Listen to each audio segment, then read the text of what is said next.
Hello everyone, welcome to YouTube channel RPSC bio academy. तो हम जो चैप्टर पढ़ रहे थे वो था डाइजेस्टिव सिस्टम। हमने इसका इंट्रोडक्शन पढ़ लिया था। उसके बाद हमने इसकी जो एलिमेंट्री कैनाल है उसकी स्ट्रक्चर्स की स्टडी कर रहे थे। तो आज जो हमने स्ट्रक्चर स्टार्ट करनी थी वो थी पैलेट। पैलेट क्या है?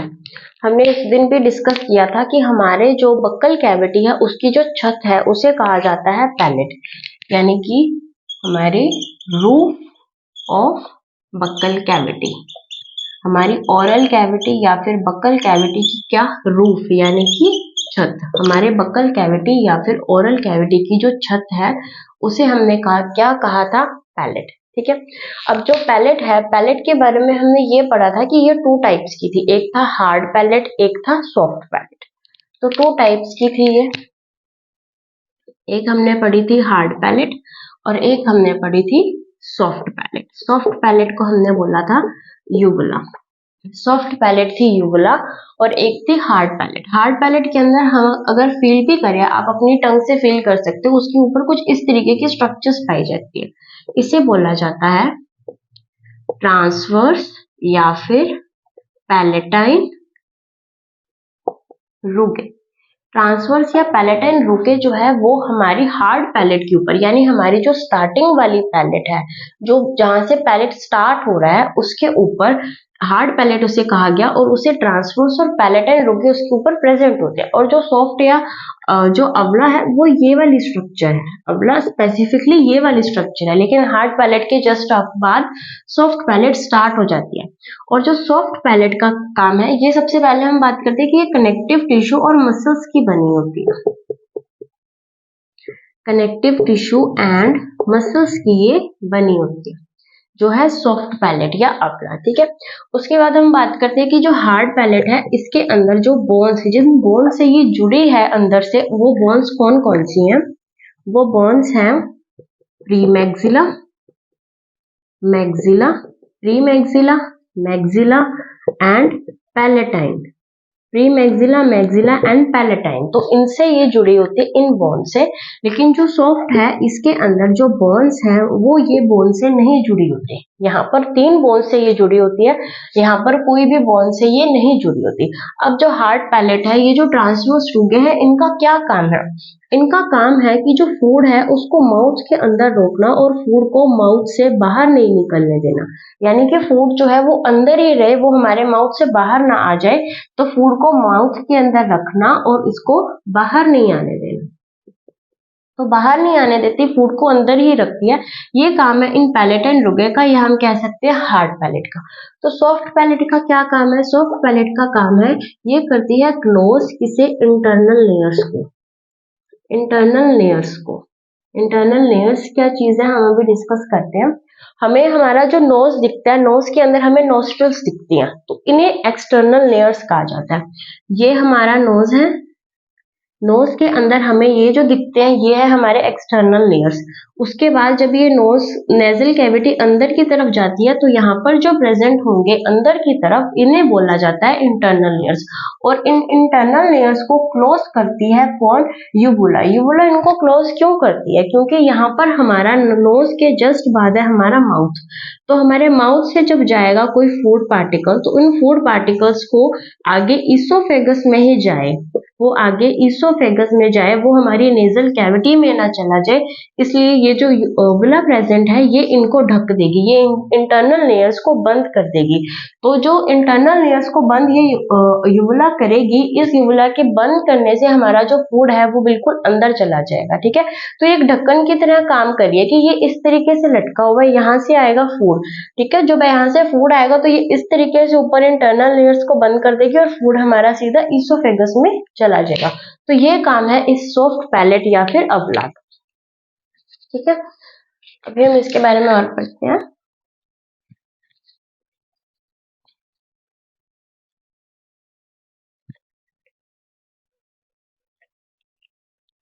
अगर हम बात करें, हमारे सिलेबस के अंदर है फ्रॉग। है ना। तो फ्रॉग के अंदर ये जो पैलेट है ये एब्सेंट होता है, यानी फ्रॉग के अंदर जो हमारी नेजल कैविटी है और जो हमारी ओरल कैविटी है वो दोनों अलग अलग नहीं है, उनके अंदर की जो मेम्ब्रेन है, जो पैलेट है वो एब्सेंट है। इसके अंदर ये दोनों सॉरी नेजल कैविटी और ओरल कैविटी सेम ही है, ठीक है। अगर हम बात करें रैबिट की, तो रैबिट के अंदर नेजो पैलेटाइन डक्ट प्रेजेंट होती है। नेजोपैलेटाइन डक्ट जो है वो प्रेजेंट होती है रैबिट के अंदर। इस नेजोपैलेटाइन डक्ट का क्या काम है? इस नेजोपैलेटाइन डक्ट का काम है कि ये कनेक्ट करेगी हमारी ओरल एंड हमारी नेजल कैविटी, हमारी तो नहीं रैबिट की। तो रैबिट की जो ओरल कैविटी है, जो माउथ वाली कैविटी और जो नोज वाली कैविटी है, उन दोनों को कनेक्ट कौन करेगी? नेजोपैलेटाइन डक्ट। अगर हम रैबिट की बात करें तो रैबिट के अंदर एक ऑर्गन प्रेजेंट होता है जिसका नाम है जैकोब्सन्स ऑर्गन। रैबिट के अंदर एक जैकोब्सन्स ऑर्गन प्रेजेंट होता है। ये ऑर्गन कैसा है? ये ऑर्गन है ऑल्फैक्टरी ऑर्गन। ऑल्फैक्टरी यानी घ्राण संवेदी अंग, ये एक ऑल्फैक्टरी ऑर्गन है जो रैबिट के अंदर प्रेजेंट होता है। और अगर हम ह्यूमन की बात करें तो इसके अंदर नेजोपैलेटाइन डक्ट और जैकोब्सन ऑर्गन, ये दोनों ही ऑर्गन जो है ये ह्यूमन के अंदर एब्सेंट होते हैं। यानी हमारे अंदर ना ही नेजोपैलेटाइन डक्ट प्रेजेंट है क्योंकि हमारे अंदर तो पैलेट प्रेजेंट है, और जैकोब्सन्स ऑर्गन हमारे अंदर प्रेजेंट नहीं होता। ये किसके अंदर प्रेजेंट होता है? रैबिट के अंदर, ठीक है। तो ये हमारी बक्कल कैविटी की, हमारी ओरल कैविटी की क्या है? ये छत है, ये रूफ, ठीक है। अभी हम आगे चलते हैं। इसके बाद पैलेट के बाद हम बात करते हैं टंग।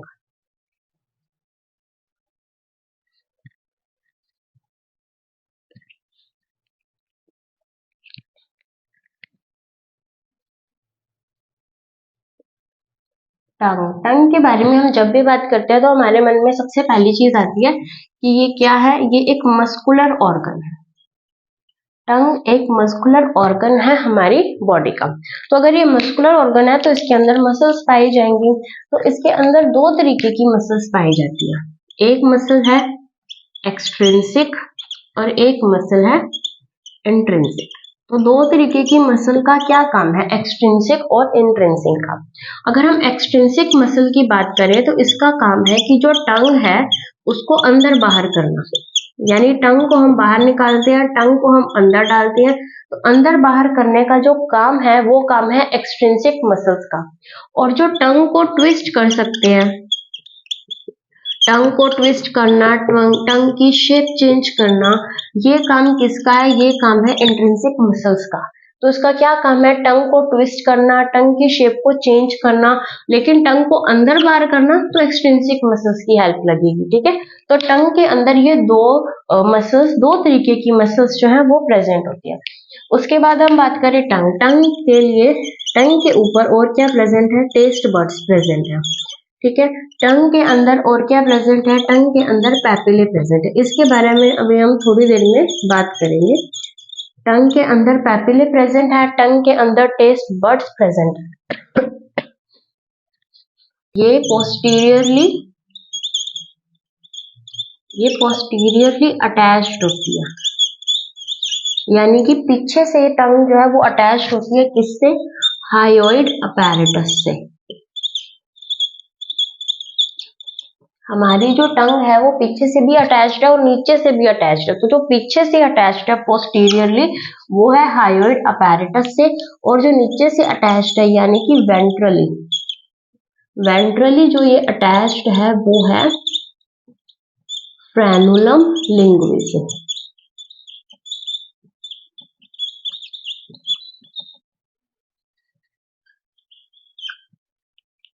हमारी टंग जो नीचे से अटैच्ड है वो है फ्रेनुलम लिंगुए से, और जो पीछे से अटैच्ड है वो है हायोइड अपैरेटस से। तो ये हमने टंग के बारे में पढ़ा कि एक मस्कुलर ऑर्गन है, इसके अंदर दो तरीके की मसल पाई जाती है। एक्सट्रिंसिक मसल टंग को अंदर लेने के लिए, टंग को बाहर निकालने के लिए। इंट्रिंसिक मसल्स टंग को ट्विस्ट करने के लिए, उसकी शेप को चेंज करने के लिए। इसके ऊपर टेस्ट बड्स प्रेजेंट है, इसके ऊपर पैपिले प्रेजेंट है, पोस्टीरियरली हायोइड अपैरेटस से अटैच्ड है, और वेंट्रली फ्रेनुलम लिंगुए से अटैच है। अब हम बात करते हैं कि पैपिले, पैपिले क्या होते हैं और ये कितने प्रेजेंट होते हैं।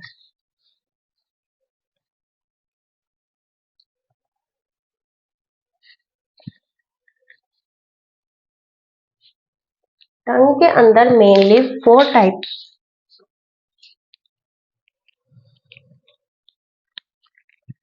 टंग के अंदर mainly four types papillae present होते हैं। इसे हम किस तरीके से याद कर सकते हैं, F3C या फिर CF3। इसे हमें लर्न करना थोड़ा सा इजी हो जाता है। फर्स्ट है filiform papillae, second फंजीफॉर्म papillae, third है फोलिएट पैपिले, फोर्थ है सर्कमवेलेट पैपिले। ठीक है, तो ये चार तरीके के पैपिले इसके ऊपर प्रेजेंट है। अब यहाँ पर अगर स्ट्रक्चर बनाए टंग की, हमारी टंग कुछ इस तरीके की है।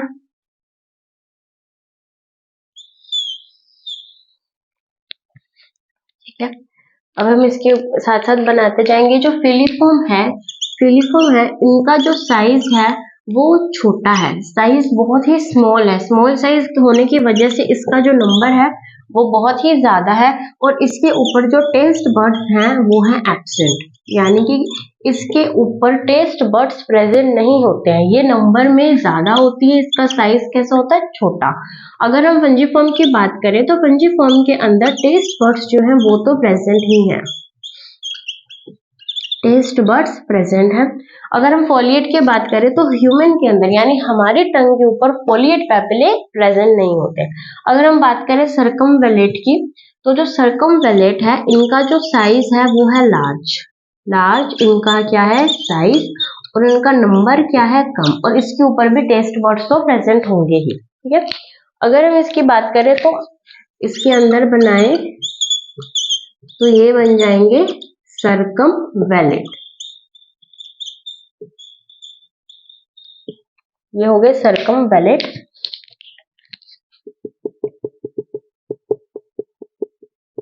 ये हो गए फिलिफॉर्म।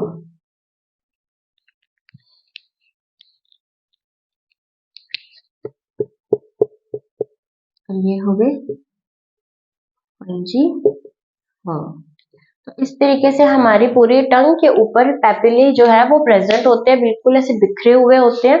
और ये फोर तरीके के पैपिले हमारी टंग के ऊपर प्रेजेंट होते हैं। फिलिफॉर्म जिनका साइज छोटा होता है, नंबर ज्यादा होते हैं, इसके ऊपर बड्स जो है वो प्रेजेंट नहीं होते। फंजीफॉर्म इसके ऊपर टेस्ट बड्स जो है वो प्रेजेंट होते हैं। फोलिएट हमारे टंग के अंदर नहीं पाया जाता। सर्कमवेलेट जो है ये लार्ज साइज होते हैं, इनका नंबर जो होता है वो होता है कम। ठीक है, अब हम बात करते हैं फंक्शंस ऑफ टंग।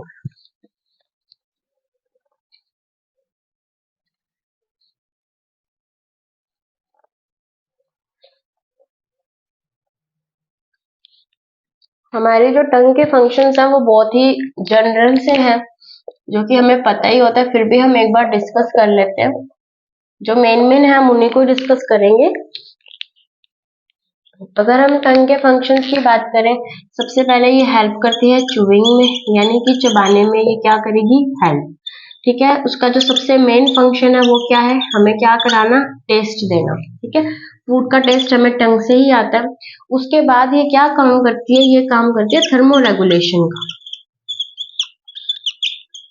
थर्मोरेगुलेशन का काम ये कैसे करती है, जैसे कि हम बात करें डॉग्स एंड क्रोकोडाइल के अंदर, डॉग्स क्या करते हैं, कभी आपने डॉग्स को देखा हो तो वो अपनी जीभ को बाहर निकाले हुए ऐसे हांफते से रहते हैं। तो वो क्या कर रहे हैं, वो अपनी बॉडी का टेम्परेचर जो है वो मेंटेन कर रहे हैं, वो थर्मो रेगुलेशन कर रहे हैं। वो थर्मो का मतलब टेम्परेचर को रेगुलेट कर रहे हैं। डॉग्स कैसे, अपनी जीभ से, अपनी टंग से वो रेगुलेट करते हैं। तो ये थर्मो रेगुलेशन के अंदर भी में भी हेल्प करती है। ये चूइंग के अंदर हेल्प करेगी, टेस्ट के अंदर हेल्प करेगी, थर्मो रेगुलेशन में हेल्प करेगी। ये और क्या हेल्प करेगी, क्लीनिंग ऑफ टीथ। जो गायें भैंस हैं वो ब्रश तो कर नहीं सकती, तो वो अपने टीथ की सफाई कैसे करेंगी, तो वो क्या करती है, वो अपनी जीभ से ही सफाई करती है। आपने कभी उनको देखा होगा तो अपनी जीभ से ही वो अपने टीथ को साफ करती रहती हैं। ठीक है, तो ये क्लीनिंग ऑफ टीथ किसके अंदर हम कह सकते हैं, जैसे काउस के अंदर। तो ये क्या करते हैं, ये टंग के मेन फंक्शंस हैं। ठीक है, पहले हम क्या करते थे, टंग के बारे में पढ़ते थे कि जो टंग है उसके आगे वो मीठे का स्वाद करवाती है, पीछे कड़वे का, साइड में सॉल्टी का, नमकीन का। तो हम ये जो चीजें पढ़ते थे, अब इस वो जो प्रिंसिपल था अब उसको डिनाई कर दिया गया है। अब ये माना जाता है कि हमारे पूरी टंग के ऊपर टेस्ट बर्ड्स अलग अलग तरीके से सारे बिखरे हुए होते हैं और पूरी की पूरी टंग ये स्वाद का ज्ञान करवाती है। तो वो जो पहले वाला प्रिंसिपल था अब उसको रद्द कर दिया गया, अब उसको नहीं माना जाता, तो उम्मीद है उसमें से कोई क्वेश्चन भी नहीं आएगा, तो इसलिए हम उस चीज को नहीं पढ़ रहे हैं। ठीक है, अभी हम इसके आगे चलते हैं।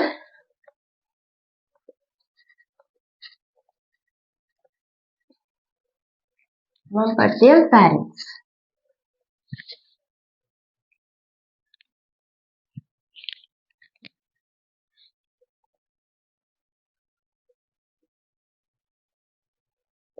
फेरिंग्स क्या चीज है?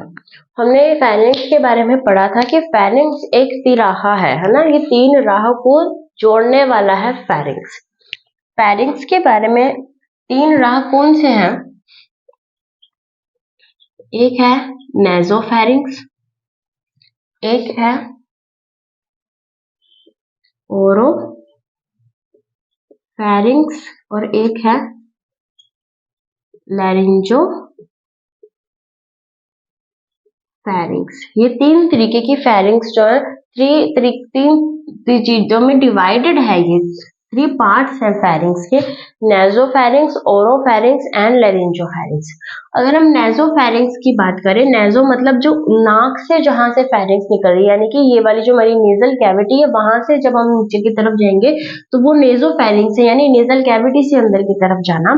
तो इसके अंदर क्या प्रेजेंट होगा? इसके अंदर प्रेजेंट होंगे इंटरनल लेयर्स। इसके बारे में हम अभी डिस्कस कर चुके हैं। इंटरनल लेयर्स इसके अंदर प्रेजेंट होंगे और प्रेजेंट होगी यूस्टेशियन ट्यूब। यूस्टेशियन ट्यूब क्या चीज है?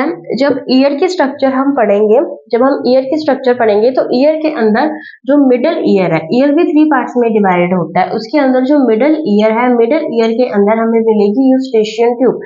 यूस्टेशियन ट्यूब का क्या काम है? ये करती है हमारी बॉडी का प्रेशर मेंटेन।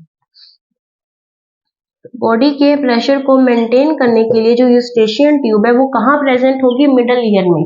लेकिन वो खुलेगी कहाँ? वो खुलेगी नेजोफेरिंग्स के अंदर।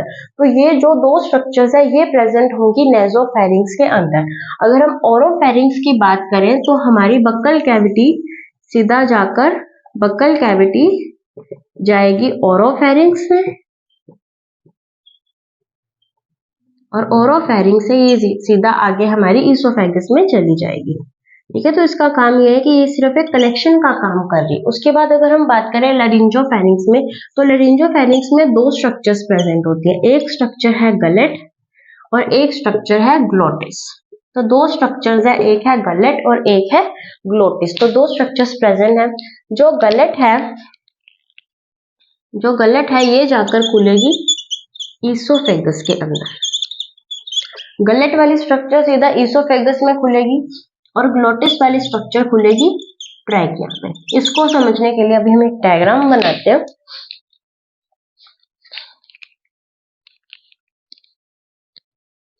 जैसे कि यहां से ये हमारी फेरिंग्स है,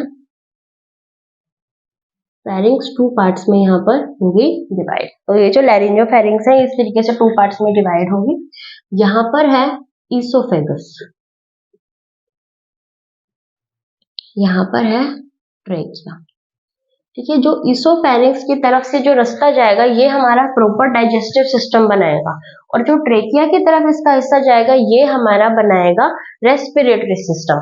ठीक है, तो अब जो ईसोफेगस है, ईसोफेगस के ऊपर प्रेजेंट है यहाँ पर ये गलेट, तो ये आ गया गलेट।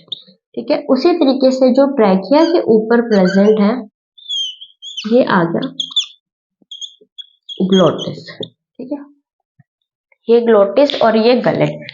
अब क्या है कि ग्लोटिस के ऊपर एक स्ट्रक्चर प्रेजेंट है, इस ग्लोटिस के ऊपर कुछ इस तरीके की स्ट्रक्चर प्रेजेंट है, इसे कहा जाता है एपिग्लोटिस। ये एक ढक्कन की तरह काम करता है, जैसे किसी बोतल का ढक्कन होता है उसी तरीके से काम करता है। इसका क्या काम है कि यहाँ से सपोज एक फूड पार्टिकल आया, यहाँ से फूड पार्टिकल इस तरीके से आया। अब इस फूड पार्टिकल के पास दो रास्ते हैं, ये ग्लोटिस की तरफ भी जा सकता है, ये गलट की तरफ भी जा सकता है। अगर ये गलट की तरफ गया तो ये तो हमारी ईसोफेगस में पहुंच जाएगा और हमारा डाइजेस्टिव सिस्टम वर्क करेगा। अगर ये ट्रैकिया की तरफ घुस गया तो ये तो रेस्पिरेटरी सिस्टम के अंदर चला जाएगा। तो ये ट्रैकिया के अंदर ना जाए, इसके लिए क्या है कि जैसे ही फूड पार्टिकल आता है तो एपिग्लोटिस एक ढक्कन की तरह काम करेगा और ये ग्लोटिस को इस तरीके से ढक देगा जिससे फूड पार्टिकल ईसोफेगस में ही जाएगा, ये ट्रैकिया में नहीं आ पाएगा। ठीक है, ये क्या करेगा, जैसे यहाँ से फूड पार्टिकल मैंने लिया, यहाँ पर दो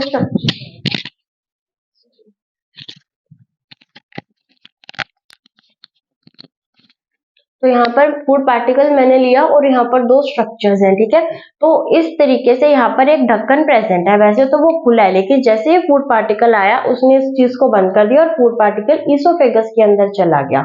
ये ट्रैकिया के अंदर नहीं जा पाएगा। अगर ट्रैकिया के अंदर चला गया तो हमें इतनी जोर से खांसी आएगी कि जब तक ये फूड पार्टिकल इस ट्रैकिया से बाहर नहीं निकल जाता तब तक हमसे कोई भी काम नहीं हो पाएगा।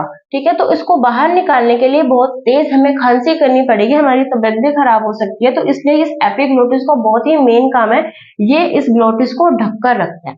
ठीक है, अभी हम चलते हैं आगे की तरफ। ईसोफेगस,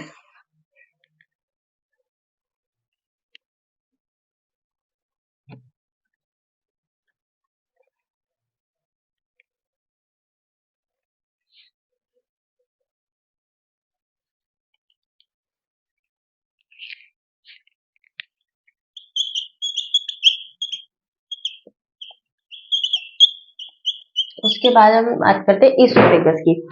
ईसोफेगस एक लॉन्ग स्ट्रक्चर है, इस तरीके की स्ट्रक्चर हमने पहले भी बनाई है। ये कैसी है, एक लॉन्ग स्ट्रक्चर है। ईसोफेगस एक लॉन्ग स्ट्रक्चर है। अगर हम ईसोफेगस की बात करें तो इसके ऊपर ना कुछ इस तरीके से लॉन्जिट्यूडिनल फोल्ड्स प्रेजेंट है। क्या प्रेजेंट है इसके ऊपर, लॉन्जिट्यूडिनल फोल्ड्स। इन लॉन्जिट्यूडिनल फोल्ड्स का क्या काम है, इन लॉन्जिट्यूडिनल फोल्ड्स का काम है कि ये हेल्प करेंगी पेरिस्टालसिस मूवमेंट में। पेरिस्टालसिस मूवमेंट के बारे में हम पहले भी बात कर चुके हैं, यानी कि जो फूड है, फूड पार्टिकल यहाँ है, इसको यहाँ पहुंचाने के लिए इसको ऐसे क्रमानुकुंचन कुछ इस तरीके से इसको मूवमेंट करनी पड़ेगी जिसकी वजह से फूड पार्टिकल धीरे धीरे यहाँ आ जाएगा। और उन क्रमानुकुंचन गतियों को क्या बोला जाता है, पेरिस्टालसिस मूवमेंट। तो आपको अगर क्वेश्चन पूछा जाएगा तो वो क्रमानुकुंचन नहीं पूछेगा, वो पूछेगा पेरिस्टालसिस मूवमेंट क्या है और ये कौन से स्ट्रक्चर में होती है, तो ये होती है ईसोफेगस के अंदर। ठीक है, तो यहाँ पर पेरिस्टालसिस मूवमेंट जो है वो ईसोफेगस के अंदर पाई जाती है। अभी इसका काम है सिर्फ फूड पार्टिकल को नीचे पहुंचाना, तो यहाँ पर डाइजेशन होगा नहीं, नो डाइजेशन। कोई एंजाइम्स प्रेजेंट होंगे नहीं, तो नो एंजाइम्स।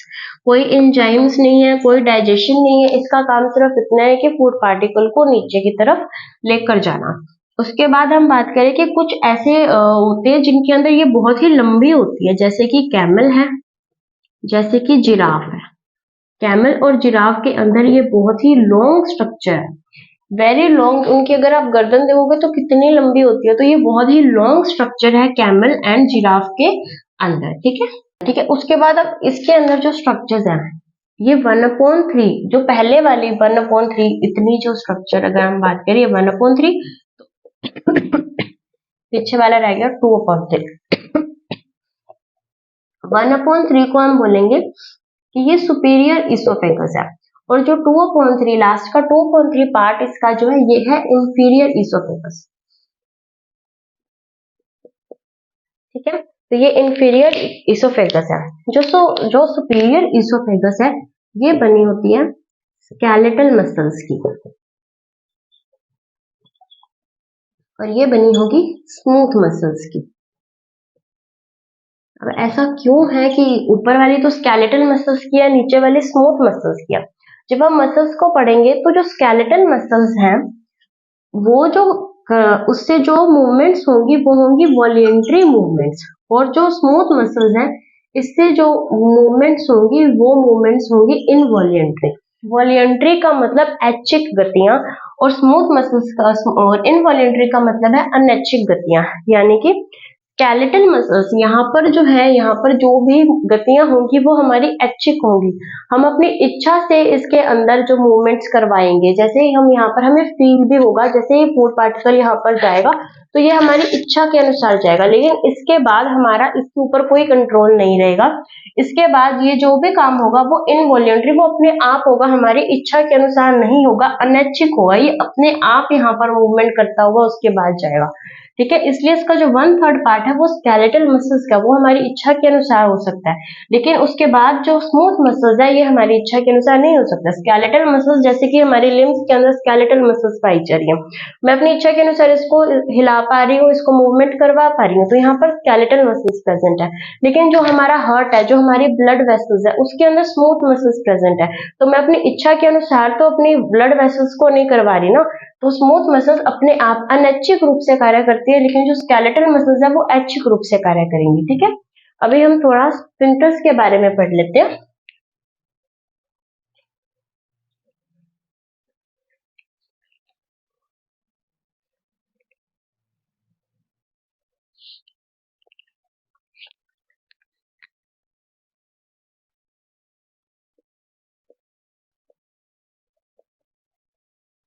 स्फिंक्टर्स क्या होते हैं, इनका क्या काम है? ठीक है, तो स्फिंक्टर्स का मेन जो काम है, ये क्यों प्रेजेंट है, इसका एक काम है ताकि यूनिडायरेक्शनल फ्लो हो सके फूड का।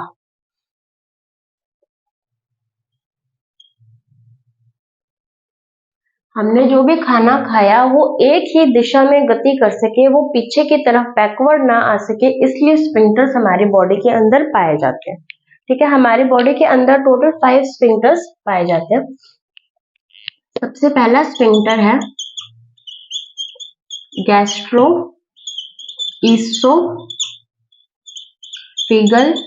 स्फिंक्टर, या इसे बोला जाता है कार्डियक स्फिंक्टर।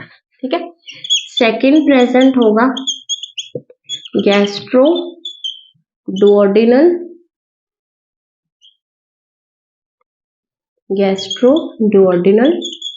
स्फिंक्टर, या फिर पाइलोरिक स्फिंक्टर। थर्ड प्रेजेंट होगा स्फिंक्टर ऑफ ओडाई, या इसे बोला जाएगा बॉयडन। फोर्थ प्रेजेंट होगा इलियोसिकम स्फिंक्टर, और फिफ्थ होगा एनल स्फिंक्टर। तो ये 5 तरीके के स्फिंक्टर्स हमारी बॉडी के अंदर, हमारी एलिमेंट्री कैनाल के अंदर प्रेजेंट है। क्यों प्रेजेंट है?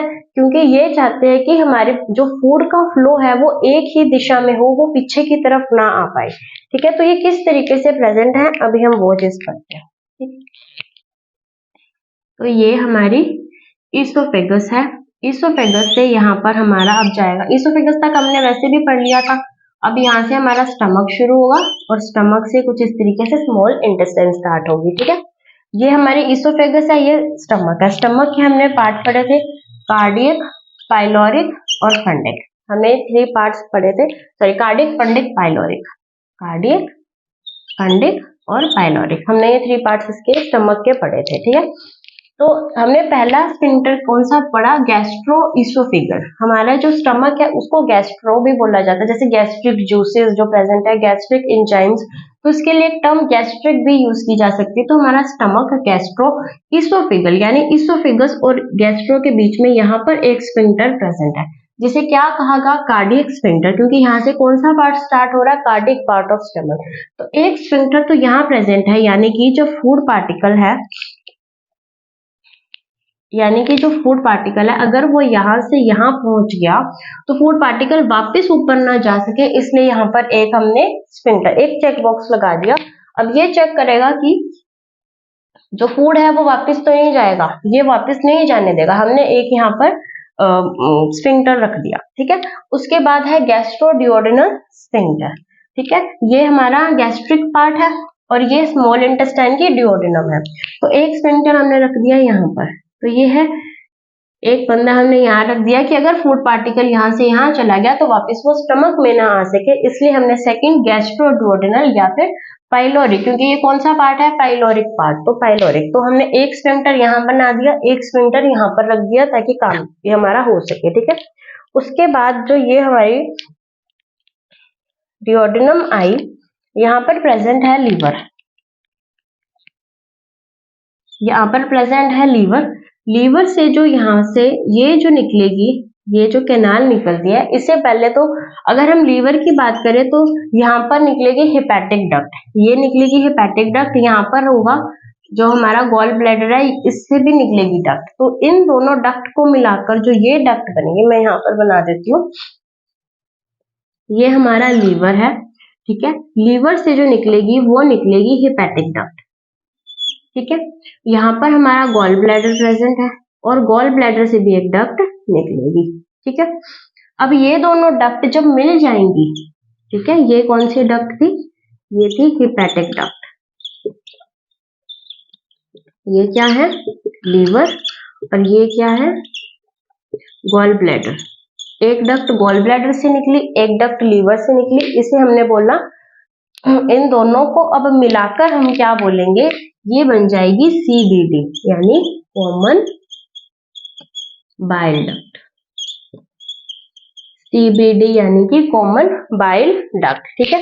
अब यहाँ से जो है, यहाँ से हमारी जा रही है डिओडेनम, ये डिओडेनम इस तरीके से यहाँ पर हमने जा रही है, ये डिओडेनम इस तरीके से जा रही है, और ये जो कॉमन बाइल डक्ट है, इसके पीछे से जाकर यहाँ पर क्या प्रेजेंट है, यहाँ पर प्रेजेंट है हमारी पैनक्रियास, तो ये है हमारी पैनक्रियास, लिख देती हूँ, ठीक है, पैनक्रियास, ठीक है। तो इसकी ये कौन सी डक्ट होगी, पैनक्रियाटिक डक्ट,